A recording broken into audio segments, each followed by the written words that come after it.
So how would you set up in business in Spain as a foreigner? First of all, you've got to make sure that you're allowed to work in Spain, that you've got the appropriate visa, or you've got residency here in Spain and you're allowed to work. Typically speaking, we'd say you'd start off as an autonomo, so someone who's self-employed. So obviously you register with Social Security and you'll pay Social Security once a month.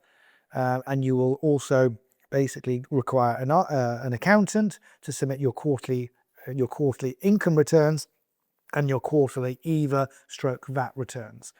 And then as your business grows, if you take on more employees or more additional responsibilities, and typically once you get to around billing of or gross income of around the €100,000 mark, that's when we recommend that you would open and incorporate a Spanish company known as a Sociedad Limitada. The process for that is quite straightforward. We would apply for company names on your behalf. Once you've got the company names, we would go along to the notary.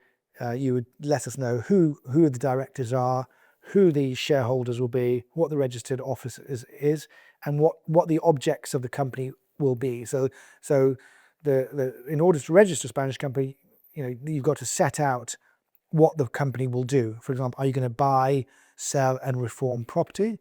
That needs to be set out. So you come along to the notary, the shareholders and directors would sign the incorporation of the company, and then that company gets registered at Companies House. And that process can take anywhere between 4 and 8 weeks. But I'd say you're looking at anywhere between 1,800 and 2,800 euros, depending on the complexity of the company. And remember, you'll need, once you've incorporated the company, you also need an accountant to submit those quarterly returns for you and annual returns.